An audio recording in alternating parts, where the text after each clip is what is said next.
please? No, for the last time, no.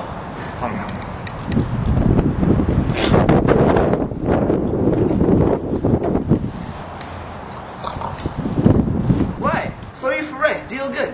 No.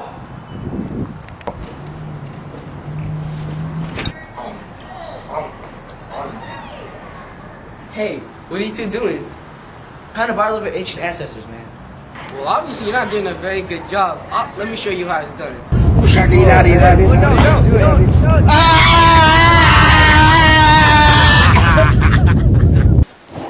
Whoa, where'd it go? Where's my rice? And what happened to my clothes? I don't know, I just teleported us here using my trimming powers. That's that guy. My rice. Hi. Excuse me, sir. Could you please tell us where we are? No. Oh my God. Dude, could you please tell us where we are? No, maybe, bro. Maybe we're supposed to bow first.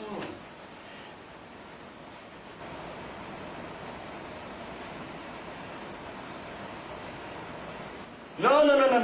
It's like this.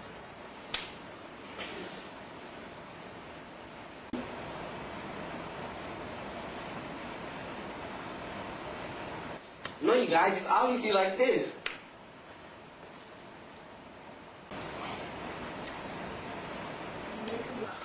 Sir, could you please tell us where we are now? You are in China, the great city of Beijing. This is one of the most industrialized cities in China. If you look at this map, you will see a large orange area. This orange part was the ancient Chinese Empire, roughly located around modern China. However, it also had multiple provinces located in Korea, Japan, and the Philippines. The main area was based around the core of two large rivers, the Yellow River and the Yangtze River. The water in the rivers gave much nutrients to the soil and the surrounding area, which provided China with many crops. This was due to the river constantly overflowing. Surrounding China was the Gobi and Taklamakan deserts, as well as the Himalayas. Because of these geographical figures, it was incredibly hard to deliver goods to and from China. So you see, China is a very cool place to be. You have rice, I have soy. Would you like to trade? No? Stop trying to barter, bro. You suck at it. Maybe you just need the good things to trade. Maybe. Do you have any suggestions of good things you can trade? Well, many items were bartered back in ancient China because the Chinese produced many goods in their kingdom. The majority were traded domestically, such as most food items. Other products, such as silk and iron, were traded locally to royalty, rich folk, metal workers, and armies, etc., etc. These goods were often traded for other goods, like money. The Chinese did not trade a variety of things outside the empire due to the landscape surrounding China. They mainly traded silk, incenses, and spices outside China. Silk was the main export as its beauty was highly desired in other kingdoms, and people would offer great amount of money to receive some.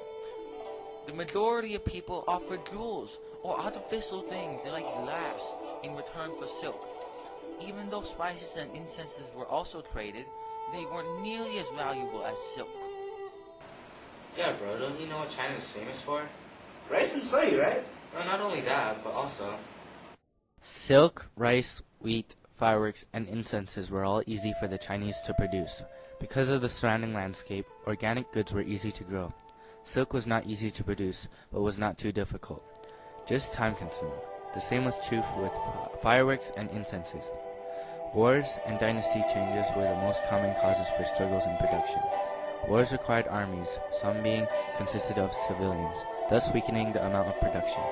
Dynasty changes put civilians under pressure as they tried to become accustomed to the new laws and ways of life. This would not only drastically affect production but also products themselves. Minor conflicts would be caused by weather or the death of a household head. Okay, boring. Does anyone got any money? I'm hungry. Is it not, man? No, not that kind of money. Yeah, you need Chinese money. Well, I don't know much about that. Can you tell me? Yeah, I guess I can. Money was originally used as a trading item. It was to say that money was worth this amount of cheese, clothes, fish, slaves, etc. Around 1500 BC, Lydia produced money in the form of coins to pay off mercenaries. People didn't accept money as a trading item and continued to barter for quite a while though. Eventually, coins were common throughout Europe, Asia, and Africa. The government tried to trick the citizens by mixing the materials in money to make them seem more valuable than they really were. Some examples would be mixing silver and copper, and gold and silver, etc. When people found out, they were outraged, so they either demanded more coins to balance out the value, or they refused to use coins at all. Soon, money evolved into paper, credit cards, and checks. Credit cards and checks were carried around so that the consumer was not open to robbery as he or she would be if carrying around a handful of money. I guess we're gonna start now because y'all have this stupid dollar. Well, what if you teleported us back so we can buy food and I can get my rice back? My turban needs to be charged. No